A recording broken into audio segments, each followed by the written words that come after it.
Hello everyone, my name is Pukar Dhital. I'm an English instructor and today we'll be covering Grade 7 English. We'll be going through the chapter, A Plan for a Visit. So let's begin the class. Now, based on the passage, let's work on this speaking exercise. Niren is wise, Dolma is bold, Ritesh is fun-loving and Nirmala is practical. What are your friends like?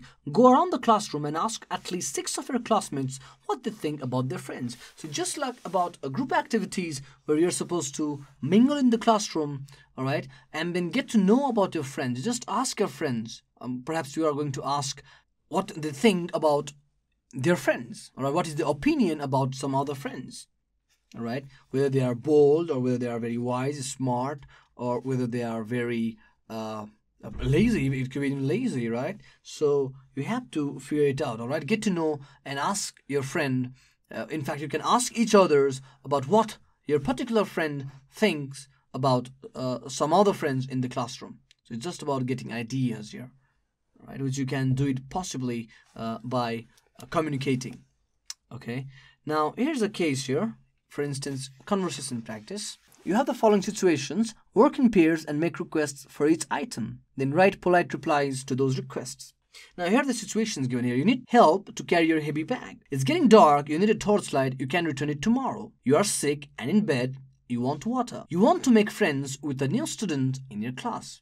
Right? So look at what we have to do here. You have the following. These are the situations that we have been given here. And our task is to make requests for each item. We are supposed to make requests and also reply the request or write back polite reply to those requests. All right, so let me do number C for you. All right, let's work on number C. Number C. Remember here the question. First, you have to make requests and then write polite replies to those requests. So how do you think you're going to deal with this? Here, let's say here, the person is Ram. Could you fetch me a glass of water? So you make a request to your friend, all right? Could you fetch me a glass of water? Meaning, could you go and get me a glass of water? And here, let's say the person who has come here to visit Ram is, let's say, Menuka. And to which Menuka says, yes, of course. I will be happy to be at. Yes, of course. I'll be happy to be at your service. Okay, so like this, all right? So make sure that you sound polite, see? Write polite replies to those requests. So Ram has requested here who is sick. You're sick in bed and you want water. Ram says, could you fetch me a glass of water? To which Menuka replies, yes, of course. I'll be happy to be at your service, right? She's very positive about helping Ram.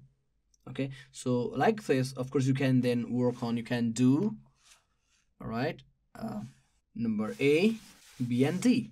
A, B, and D. All right, this can be done by you.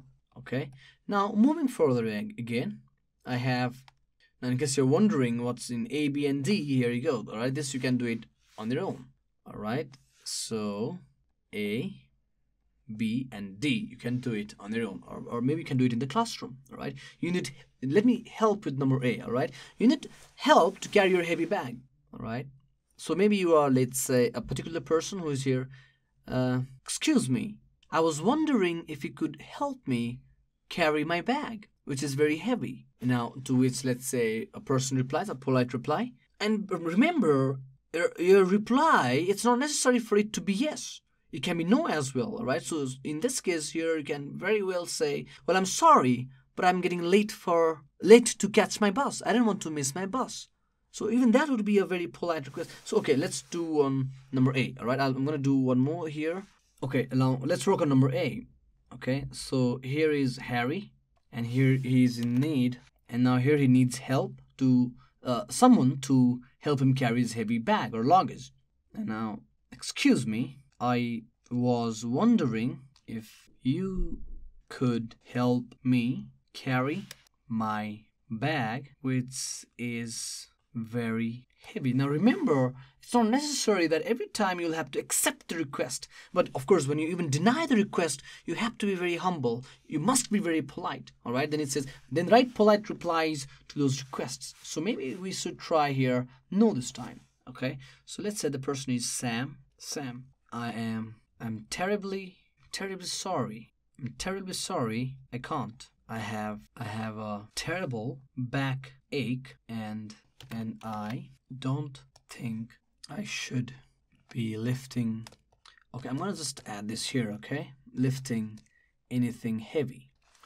So see, excuse me, I was wondering if you could help me carry my bag, which is very heavy. Sam, I'm terribly sorry, I can't. I have a terrible backache and I don't think I should be lifting anything heavy.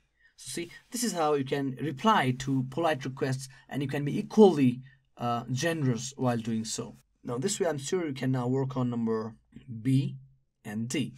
Okay. Now as we move forward, here we are dealing with be verb and then the past participle. Now having talked about past participle, let's try to first understand what is past participle. Okay, so I'll be showing this to you again. So first let's see again what actually is past participle. So if I have to define it, okay, so past participle, it's usually the form of verb typically ending in ed in English, which is used to form now past perfect tense, present perfect, and future perfect tense. Okay, so let's read this definition again. So past participle, the form of verb typically ending in ed in English. Now typically ending meaning it usually ends in ed, not always, mind you, not always. Usually ends in ed,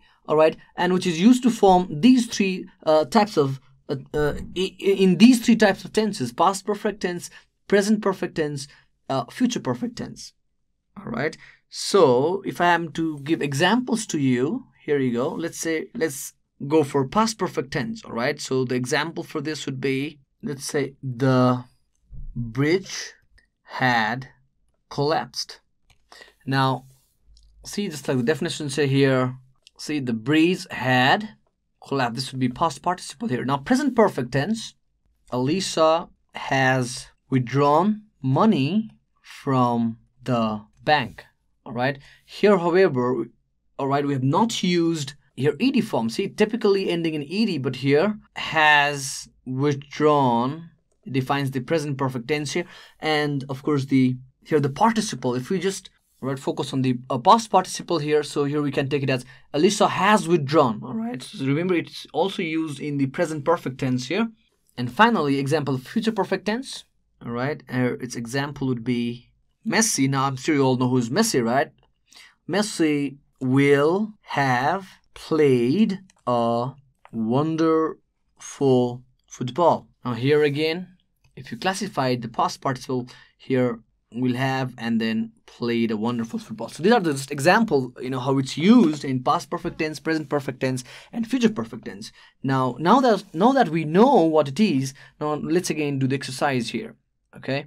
These sentences tell us about what is was done or what is was the situation. Notice verbs be verb plus past participle. However, this is a very simple exercise. The students of class 7 were taken to the zoo for educational visit. Here we are talking here about where taken, where the past participle is used. He's always interested in having fun. Now see, he is always interested with this ed, past participle.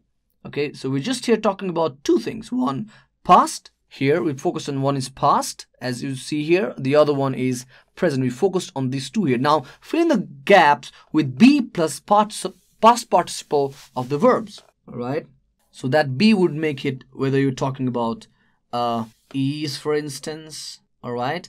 Or is or was. All right. Because we're taking it in present, that is is, or past, that is was. All right. That would mean here that would justify this be. Okay, so Pokhara, now here is present, right?